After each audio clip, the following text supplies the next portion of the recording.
Before we get started with the questions, though, I'd like to let our panelists from, I'll start with you, Pat, let you just give you a brief introduction. We'll get started. Okay, great. My name is Pat Schaefer. I'm President and CEO of a small woman-owned business in Albany, Total Quality Associates. Our area of expertise is pretty much all aspects of data management, and we focus on the healthcare arena, more specifically Medicaid. We've worked in the state of New York, California, Arizona, Vermont, New Hampshire in the Medicaid space. Previous to TQA, I was the Oracle Technical Director of Warehousing Northeast. So my background goes a long ways back in doing data warehousing in all areas of modeling, building, ETL, data visualization. So happy to be here. Thanks for inviting us. All right. Thank you, Pat. Stan? Thanks. With Microsoft, I'm a data platform solutions architect, mainly focused on state and local government agencies. And during the day, my job is to help these agencies figure out how to take advantage of their data and Microsoft solutions above and beyond the databases itself, because most of our customers are very familiar with Excel and SharePoint and other Microsoft products. So figuring out how to leverage the landscape and their skill sets and expertise is something that I enjoy doing. And then during my time off, I like to surround myself with smart people like these and something new along the way. Thank you. All right. Ray? Thanks, Billy. My name is Ray Yost. I've never seen so many data-specific people in the same room. So everybody, thanks. I've been in this industry for about 30 years, and I think I got really interested in it. My undergraduate was mathematics and computer science, but I spent 10 years in the Air Force, and I first got interested in data because the first program I was on was a test program for the B-1 bomber, and I was responsible for data acquisition. So we acquired all the data, and even back in the 80s, so I'm dating myself a little bit there, I was fascinated with how much data you could collect from sensors. After that, I spent a number of years with Sybase as a database administrator, data architect, data warehouse developer. I spent 10 years at IBM, Cognos, SPS, predictive data modeling, and I've been with SAS for about 3 years. And I know Billy and I had a hard time kind of getting me here, but I appreciate his diligence, and I'd like to continue doing this. I think it's a great thing for data professionals to get together and share ideas. Thank you. No hard time getting you here. As everyone on this panel knows, if you provide an inkling of interest in doing something with DAMA, you will never hear the end from me until you are sitting here. All right, and then Tom? Thanks, Billy. So I didn't plan on being here. I'm a backup, I have to admit. The most hysterical thing, though, is I think I might be the only person here that knows everyone in the room. I don't know how that happened, because I didn't plan on being here. That's not actually true. I know there's some new faces out there. But anyway, so I work for NYCR. I am a business analyst. It's kind of like a product manager in some respects, but much more technical. We help our clients basically ensure their technology projects are successful. Before NYCR, I worked for a company called Pitney Bowes that was looking to get into the software business. They're still trying to get into the software business. We were acquired, and my buddy Carl here, who presented, we both worked for a smaller, at one time, a startup called MapInfo Corporation over in Troy. At MapInfo, I was a product manager, but before that, I was a tech guy.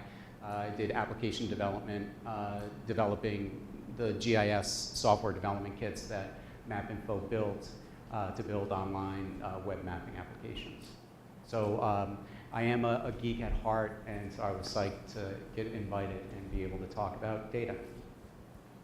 All right, thank you, Tom. So I love seeing the activity that we have here on our moderating system, all the new questions popping up and the like. So let's get started here. And our first question is going to be, what resources are available to help data management professionals stay current in the field?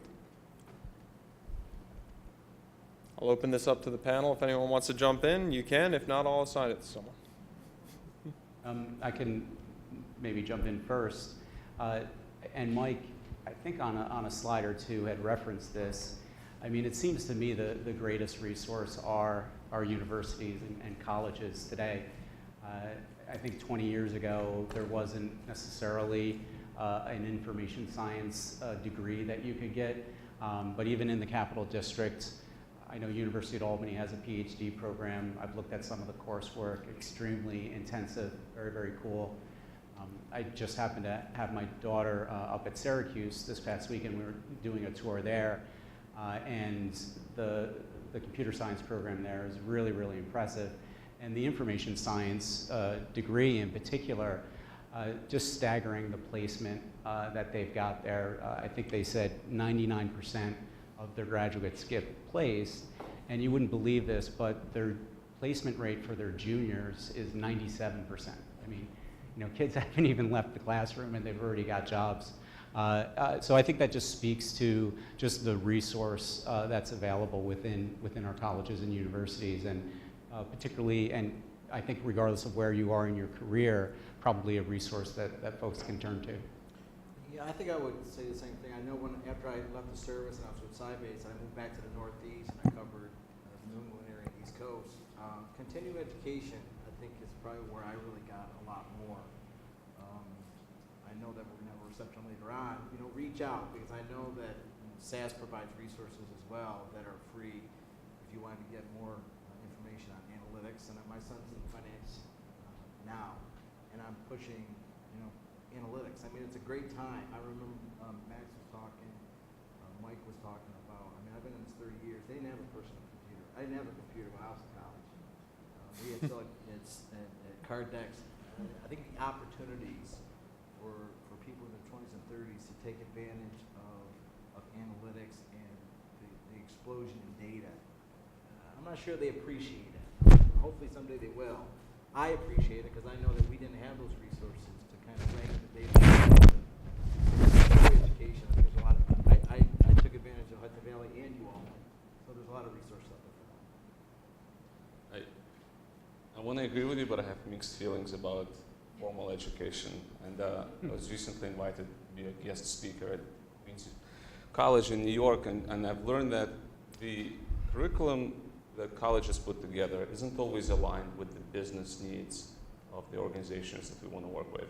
And it may be sometimes outdated, and especially in the field of data, that gap of 3 to 5 years may feel like an eternity. The other side of the coin is somebody who's spending all of their time reading blogs and picking up on all the new cool things online, and is just confusing him or herself and their customers, because the amount of noise and these, you know, hypo concepts that you know, they're like butterflies. They show up one day and then they're gone tomorrow. Some of these stick around, like, you know, SOA. So why it was a cool thing to do, then agile, there's big data, tomorrow it's going to be microservices. You got to figure out what do you align yourself with, and then look for companies that excel at that, and look for free education that those companies provide. I can speak for Microsoft because I spent my 11 years of my life with Microsoft, so I understand what they do in the field. I'm sure other companies do the same thing. So we have virtual academies, virtual labs, and these are self-guided, you know, find your own time and go online and just learn at your pace. And then we partner with, and again, it's not about Microsoft, but I just know it from that perspective. Online facilities like EDX, and you go online and you dedicate 4 or 6 or 12 hours, and you get to learn from people like the folks on this panel, right, that have hands-on experience, real, relevant experience that you can kind of take over and internalize. My 2 cents. And it's a journey. Start somewhere. Yes. Right? Start somewhere. I tell both my kids that are still in college, right, this whole thing is a marathon. It's not a sprint. It starts today. We'll be doing it for the next 40, 50 years. God willing. You know, from an education perspective, I taught school at Union College for 10 years, Graduate Institute, and, you know, I see what I kind of disagree with you in a little way.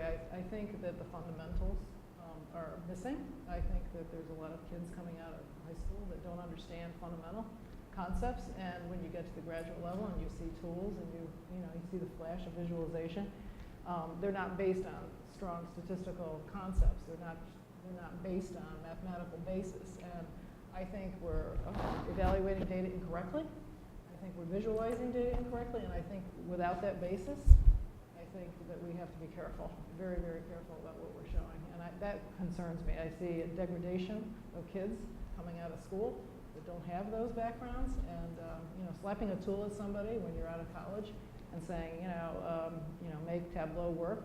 They're cutting and pasting and grouping and sorting, and they have no idea what they're doing. And that's bad. That's a bad thing. I don't think we're in disagreement. 100%, you should have a solid base, but as you get your bachelor's degree and you start accumulating experience, where do you go to pick up those extra skill sets? I think we're all on the same page, absolutely. Yeah.